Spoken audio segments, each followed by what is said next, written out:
बच्चों, आज का जो टॉपिक हमारा है वो है class 10th math, class 10th math का पॉलिनोमियल, जो कि आपका है चैप्टर 2। एनसीईआरटी के चैप्टर नंबर 2 में आपका क्या है टॉपिक पॉलिनोमियल, जिसमें आपको करना है क्वाड्रेटिक पॉलिनोमियल, जिसका जनरल फॉर्म आपका होगा ए एक्स स्क्वायर प्लस में बी एक्स प्लस में सी पॉलिनोमियल ऑफ एक्स के इक्वल में, जिसके 2 जीरोज होंगे, क्योंकि डिग्री हमारा 2 है तो हमारे 2 जीरोज होंगे अल्फा एंड बीटा। ये 2 जीरोज हमें फाइंड करना है मिडिल टर्म स्प्लिटिंग से, फिर उसे हम वेरिफिकेशन करेंगे। वेरिफिकेशन के लिए आपको करना होगा पहला सम ऑफ द जीरोज, हमेशा नेगेटिव में कोफिशिएंट ऑफ एक्स अपॉन में coefficient of x square, means alpha plus में बीटा हमेशा माइनस बी अपॉन ए के इक्वल होना चाहिए। जो जीरोज आपने फाइंड किया मिडिल टर्म स्प्लिटिंग से एक्स की 2 वैल्यूज आएंगी, उनका सम हमेशा कोफिशिएंट ऑफ एक्स अपॉन में कोफिशिएंट ऑफ एक्स स्क्वायर के नेगेटिव वैल्यू के इक्वल होना चाहिए। ये तो पहली हो गई। सेकेंड वेरिफिकेशन आएगा product of the zeros. Product of the zeros हमेशा होता है कांस्टेंट टर्म, जो कि आपका सी है, अपॉन में coefficient of x square. It means alpha into में बीटा हमेशा सी अपॉन में ए के इक्वल होना चाहिए। अगर आपका ये दोनों वेरीफाई है, इसका मतलब है कि आपका जीरो करेक्ट है और फिर आपका आंसर सही रह जाएगा।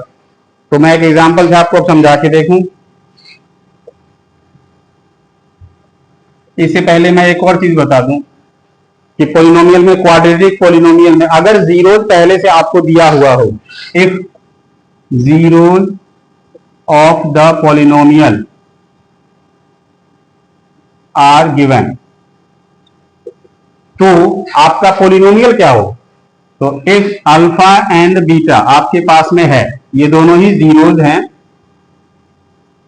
तो पॉलिनोमियल आपका हो जाएगा x square minus sum of zeros into X plus में प्रोडक्ट ऑफ जीरोज। तो ये हो गया हमारा एक्स स्क्वायर, पॉलिनोमियल आ जाएगा x square minus alpha plus में बीटा एक्स प्लस में अल्फा बीटा, यही हमारा रिक्वायर्ड पॉलिनोमियल होगा। तो ये आपका हो गया क्वाड्रेटिक पॉलिनोमियल से रिलेटेड। एक आपको क्यूबिक पॉलिनोमियल का भी थोड़ा बहुत नॉलेज लेना है, जो कि ये आपके बुक में एक्सरसाइज तो नहीं है, बट एग्जाम्पल्स में थ्योरी में समझा रखा है, तो हम इसके बाद उसको समझेंगे। पहले इससे रिलेटेड क्वेश्चन करके देखें। इससे रिलेटेड क्वेश्चन में जैसे फर्स्ट इसके 3 टाइप के क्वेश्चन आपके जनरली आएंगे कि फाइंड जीरोज एंड वेरीफाइड। पहला आपका ये रहेगा जिसमें 3 टाइप के क्वेश्चन होंगे। ये पॉलिनोमियल रहेगा जैसे x square minus 3x plus में 10, माइनस में 10 ले तो माइनस 10, एक तो ये होगा। दूसरा आपका होगा बी में पॉलिनोमियल होगा जो कि एक्स स्क्वायर माइनस में जैसे आपका दे दिया 13। तीसरा रहेगा आपको पॉलिनोमियल जो कि रहेगा जैसे 4x स्क्वायर माइनस में 8x दे दिया। अब ये 3 टाइप के आपके पास में, तीनों का पहले हमें फैक्टर करना है, फिर हमें उससे जीरोज फाइंड करने हैं, फिर हम उससे वेरीफाई करना है। तो मैं एक एक करके बताता हूं। पहला आपका दिया हुआ है, मैं फर्स्ट क्वेश्चन को ले रहा हूं। इसे अगर हम मिडिल टर्म स्प्लिटिंग करते हैं तो x square minus 5x plus में 2x माइनस में 10, ये कैसे किया? तो आपने 9th क्लास के में फैक्टराइजेशन मेथड में पढ़ा होगा कि जो एक्स स्क्वायर का कोफिशिएंट है वो और जो कांस्टेंट टर्म है वो, इन दोनों का प्रोडक्ट ले ले। तो एक्स स्क्वायर का कोफिशिएंट है 1 और माइनस 10 है कांस्टेंट, तो माइनस 10 आएगा प्रोडक्ट। माइनस 10 को हम 2 पार्ट में स्प्लिट करते हैं, जैसे माइनस 10 इंटू 1 हो सकता है और 10 इंटू में माइनस 1 हो सकता है, 5 इंटू में माइनस 2 हो सकता है, या माइनस 5 इंटू में 2 हो सकता है। तो इसमें से कोई एक पेयर ऐसा होगा जिसको ऐड करने पे हमें माइनस 3 आ जाएगा। तो हमारे पास ये वो टर्म है जिसको लेने पे प्रोडक्ट तो आएगा माइनस 10 और ऐड करने पे आएगा माइनस 3, इसलिए हमने बीच में माइनस 5x प्लस में 2x लिया है, ये हमारा स्प्लिट होके आ गया। अब हम इस 2 का पेयर ले लेंगे, यहां से आ रहा है x कॉमन तो x माइनस 5, यहां से आ रहा है 2 कॉमन तो x माइनस 5, ये आ गया हमारा x प्लस में 2 और x माइनस में 5, ये दो फैक्टर है। अब यहां से क्या करेंगे, लेट x माइनस में प्लस 2 इक्वल टू 0 तो x equal to minus 2, x minus 5 equal to 0 तो x इक्वल टू 5, ये हमारा फर्स्ट जीरो, ये हमारा सेकंड। इसे हम अल्फा ले लेते हैं, इसे हम बीटा, आपकी मर्जी है, आप इसे अल्फा ले लें, इसे बीटा ले लें, इसे कोई फर्क नहीं आने वाला। अब बारी आती है वेरिफिकेशन की कि ये जो जीरोज हमने फाइंड किया है क्या वो करेक्ट है या नहीं है, तो वेरीफाई करके चेक कर लेते हैं। तो वेरिफिकेशन में आ जाते हैं, पहला है हमारा sum of the zero that is alpha plus में बीटा की वैल्यू माइनस बी अपॉन में ए होना चाहिए। अल्फा आपके पास है -2 प्लस में बीटा है 5 जो कि आएगा 3, यहां ले लेते हैं माइनस बी की वैल्यू है -3 और ए की वैल्यू है 1, ये भी आ गया हमारा 3। देखा आपने, अल्फा प्लस बीटा की जो वैल्यू है वही वैल्यू माइनस बी अपॉन ए की है, इसका मतलब ये जीरो हमारा अभी तक तो करेक्ट है। अब हम प्रोडक्ट को भी चेक कर लेते हैं, प्रोडक्ट ऑफ जीरो को भी ले लेते हैं जो कि सी अपॉन ए के इक्वल होता है, alpha beta equal to c upon a. Alpha हमारे पास है -2 और बीटा हमारा है 5, यह आ जाएगा -10। सी ले लेते हैं हम, -10 है हमारा सी और ए हमारा 1 है, ये भी आ गया -10। आपने देखा ये और ये दोनों सेम आ गए, इसका मतलब है कि जो जीरोज हमने फाइंड किया एकदम करेक्ट है। ये क्वेश्चन आपको 3 मार्क्स में जनरली आता है, कभी कभार एमसीक्यू में भी आ जाते हैं पूछने के लिए, जबकि आपको अल्फा प्लस बीटा की वैल्यू गिवन रहेगा, अल्फा बीटा की value means sum of the zeros पता होगा, प्रोडक्ट ऑफ द जीरोज पता होगा, तो पॉलिनोमियल क्या होगा, तो उससे रिलेटेड अब मैं टॉपिक करा दूं। सबसे पहले मैं जो दूसरा पार्ट दिया था इसका वो समझा दूं।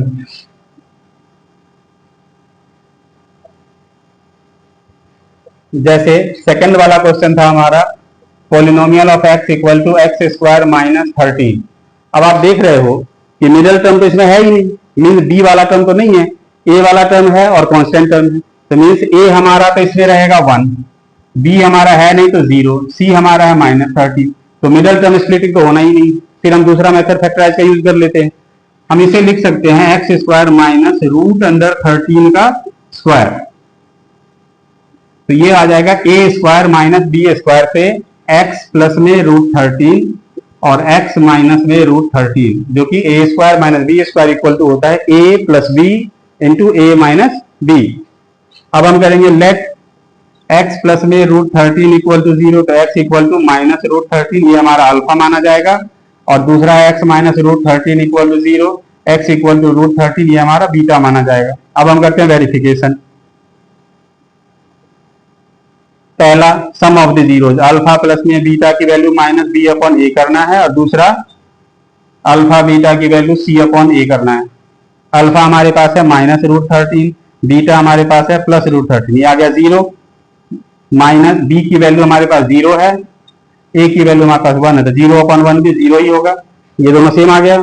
अब हम प्रोडक्ट पे आते हैं, -√13 इंटू में √13, ये आ जाएगा 13 माइनस में, सी की वैल्यू हमारे पास है -13, ए हमारा 1, ये भी -13। तो आप देख रहे हो सम ऑफ द जीरोज भी वेरीफाई हो चुका है, प्रोडक्ट ऑफ द जीरोज भी वेरीफाई हो चुका है, इसका मतलब ये है कि ये जीरोज हमारा करेक्ट है। ये आ गया इस टाइप के क्वेश्चन का फाइंडिंग जीरोज एंड वेरिफिकेशन। अब हम आते हैं थर्ड टाइप के क्वेश्चन पे। थर्ड टाइप का क्वेश्चन था हमारा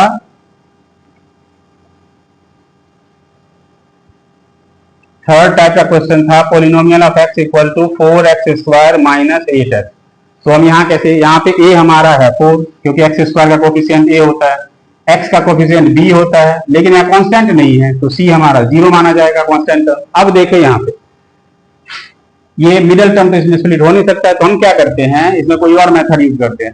4x यहाँ से कॉमन आ सकता है, बचेगा x माइनस 2, हमारे पास दो फैक्टर आ गए, लेट 4x इक्वल टू 0 तो x equal to 0 upon 4 that is 0, x minus 2 equal to 0 तो x इक्वल टू 2, ये हमारा अल्फा और ये हमारा बीटा। अब आते हैं वेरीफाई पे, वेरिफिकेशन। अब वेरिफिकेशन में आप देखो, पहला है sum of the zeros, minus B upon A होना चाहिए, इसका मतलब अल्फा प्लस में बीटा की value minus B upon A, means 0 plus 2 की वैल्यू 2 आ गई, यहां भी माइनस बी की वैल्यू है -8 और ये हमारा 4 कट के आ जाएगा 2, तो ये सेम आ गया। सेकेंड में आते हैं product of zeros, c upon में ए है, alpha beta equal to c upon a. Alpha है 0, बीटा है 2, ये 0 आ गया, सी हमारे पास 0 ही है, अपॉन में 4, ये भी 0, ये भी देखें सेम आ गया। इसका मतलब ये वेरिफिकेशन हमारा करेक्ट है, इसका मतलब 0 जो हमने फाइंड किया वो भी करेक्ट है। ये तो हो गई बात 3 टाइप्स ऑफ जो पोलिनोमियल क्वाड्रेटिक में गिवन है उसके जीरोज फाइंड करना और उसका वेरिफिकेशन करना। अब बारी आती है, अगर आपको जीरोज पहले से गिवन हो तो उससे पोलिनोमियल कैसे फाइंड करेंगे। तो हम ले लेते हैं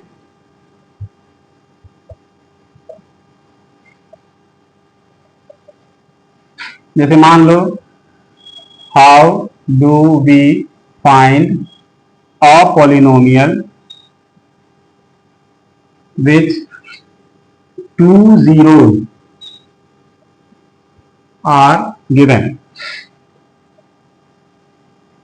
फर्स्ट एग्जांपल लेते हैं, इफ अल्फा इज, या फिर 2 zeros are -5 and 7, find polynomial. तो अगर इस टाइप का क्वेश्चन हो तो रिक्वायर्ड पोलिनोमियल होता है X square minus sum of zeros into X plus में प्रोडक्ट ऑफ जीरोज। आप ये फॉर्मूला याद रखिए, इससे आपको आसानी होगी। Means P X equal to x square minus alpha plus में beta X plus alpha beta.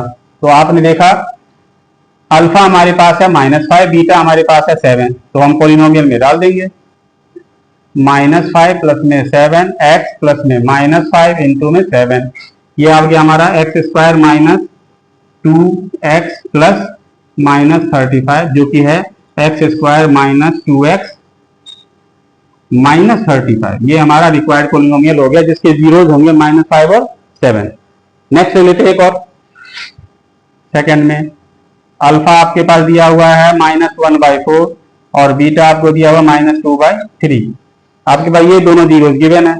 अब आप क्या करेंगे, तो रिक्वायर्ड पोलिनोमियल वही X square minus alpha plus में beta X plus alpha beta. According to this अब डालेंगे वैल्यू -1/4 प्लस -2/3, एक्स प्लस में -1/4 इंटू में -2/3। ये 2 से 4 तो कैंसिल हो सकता है, आ गया एक्स स्क्वायर माइनस, ये आ जाएगा 12 एलसीएम पे, ये आ जाएगा -3 प्लस में 3 4 जा ये -8, एक्स प्लस में आ गया हमारा 1 अपॉन में 6। अब यहां देखिए ध्यान से, ये आ गया एक्स स्क्वायर माइनस 11 अपॉन में 12 एक्स प्लस में 1/6। अगर आप इसे सॉल्व करोगे, कभी भी हम इसे फ्रैक्शन में नहीं छोड़ना होता है, इसे स्टैंडर्ड फॉर्म में लाना है, A X square plus B X plus C के फॉर्म में। हम इसका एलसीएम ले लेंगे, तो एलसीएम आएगा आपका 12। तो 12 से आ गया ये हमारा 12x square minus minus plus, ये आ जाएगा 11x प्लस में 6 2 जा 12, तो 2 1 जा 2। तो रिक्वायर्ड पोलिनोमियल हमारा आ गया, नीचे का जो आया हमारा उसको हम नेग्लेक्ट कर देते हैं। तो रिक्वायर्ड पोलिनोमियल हमारा 12x स्क्वायर प्लस में 11x प्लस 2, ये हमारा पोलिनोमियल है। अगर हम इसे मिडल टर्म स्प्लिटिंग या किसी और मेथड से फैक्टराइज करके x की वैल्यू फाइंड करें तो हमें यही दोनों वैल्यू आएगा जो कि दिया हुआ है आपको। तो उम्मीद है कि आपने इस तरह के मेथड को समझ लिया होगा। अब इससे रिलेटेड कुछ और क्वेश्चंस आते हैं, उस पर हम डिस्कस करते हैं। जैसे आपको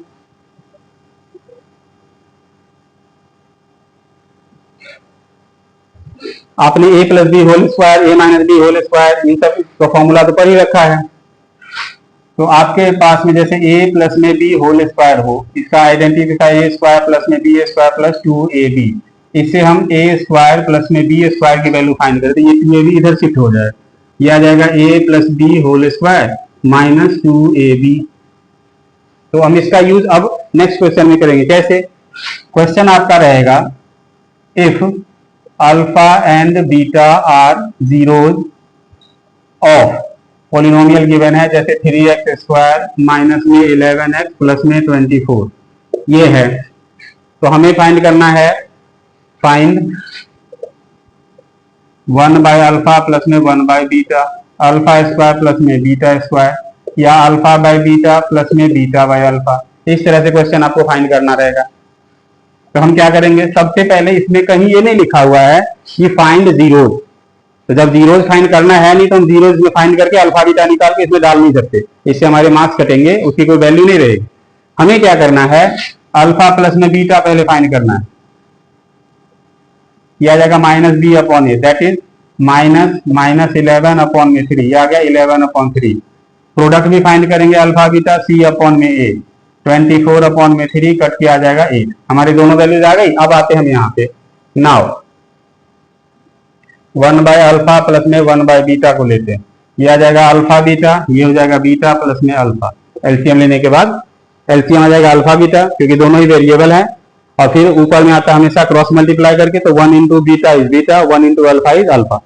तो अल्फा प्लस बीटा की वैल्यू आपके पास है 11 अपॉन 3, अल्फा बीटा की वैल्यू है 8, तो ये आ जाएगा 8 अपॉन 1 है, 11 अपॉन 3 इंटू में 1 अपॉन 8 दैट इज 11 अपॉन 24। ये हमारी वैल्यू आ गई इस फर्स्ट वाले टॉप की। अब सेकंड में आते हैं, तो मैंने आपको फॉर्मूला बता दिया है, अल्फा स्क्वायर प्लस में beta square, that is alpha plus में बीटा का whole square minus 2 alpha beta. Alpha plus beta का होल स्क्वायर हमारा है 11 अपॉन में 3 होल स्क्वायर माइनस 2 इंटू में अल्फा बीटा की वैल्यू है 8, ये आ गया 121 अपॉन में 9 माइनस में 16, ये आ गया 121 माइनस 144 बाई 9, ये आ जाएगा 323 आ गई हमारे पास अपॉन में 9, तो means alpha square plus beta square की वैल्यू हमारे पास 23 अपॉन 9 आएगी। अब बारी आती है यहाँ की, अल्फा अपॉन में बीटा प्लस में बीटा अपॉन में अल्फा, एलसीएम लेंगे तो वेरिएबल है तो alpha beta, cross multiply alpha square that is beta square, इसकी वैल्यू तो हमने फाइंड की हुई है 23 अपॉन में 9, और अल्फा बीटा की वैल्यू हमारे पास में 8, ये आ गया 23 अपॉन 9 इंटू में 1 upon 8 that is 23 upon 72। This is the final answer of alpha upon beta plus beta upon alpha. हमने तीनों की वैल्यू फाइंड करने को निकाल दी। इसलिए आप कभी भी कोशिश मत करना कि पहले हम पॉलिनोमियल से अल्फा बीटा फाइंड कर लेते हैं, वो वैल्यू पुट कर देंगे तो हमारा आंसर आ जाएगा। आंसर हालांकि सेम ही आएगा, लेकिन आपको मार्क्स इसमें नहीं मिलेंगे, क्योंकि आपको थ्योरेटिकल वे में करना है।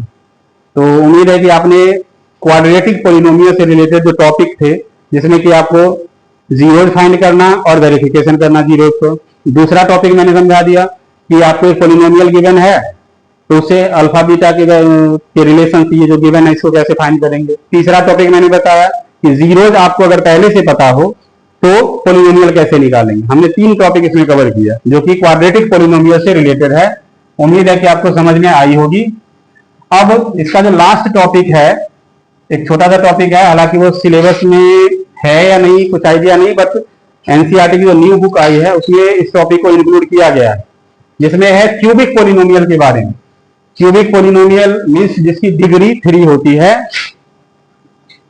जैसे आपके पास है क्यूबिक पॉलिनोमियल, ये ऐसे इस फॉर्म में आएगा ए एक्स का क्यूब प्लस में बी एक्स स्क्वायर प्लस सी एक्स प्लस में डी। इसमें आपको ये देखना है क्यूबिक पॉलिनोमियल है तो इसके 3 जीरोज होंगे, अल्फा बीटा एंड गामा। इन तीनों जीरोज को रिलेशन फाइंड करना, हमें फाइंड नहीं करना कि वो जीरोज फाइंड करो, बट इनके रिलेशन को वेरीफाई करना है। तो इसके रिलेशन जो होते हैं,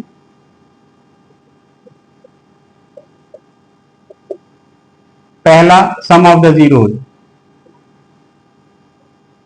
ये हमेशा माइनस बी अपॉन ए के इक्वल होगा, मीन्स अल्फा प्लस में बीटा प्लस में gamma minus B upon A रहेगा। ये पहला रिलेशन है। दूसरा sum of the zeros taking product of 2 at a time. जैसे ये आ जाता है हमारा सी अपॉन ए के इक्वल, इसमें आ जाएगा अल्फा बीटा, दो का प्रोडक्ट लेना फिर सम करना है, बीटा गामा प्लस में गामा अल्फा, ये आ जाएगा सी अपॉन ए के इक्वल होना चाहिए। और तीसरा होता है product of the zeros, product of the zero, जो कि हमारा माइनस डी अपॉन ए के इक्वल होता है। ये है alpha beta and gamma minus D upon A. ये थर्ड वेरिफिकेशन है। आपको इतना पढ़ना है, इसी रिलेटेड कोई क्वेश्चन तो बुक में नहीं है, बट हम जब कोई असाइनमेंट करेंगे उसमें इसके क्वेश्चन भी देंगे ताकि आपको प्रैक्टिस में आ जाए।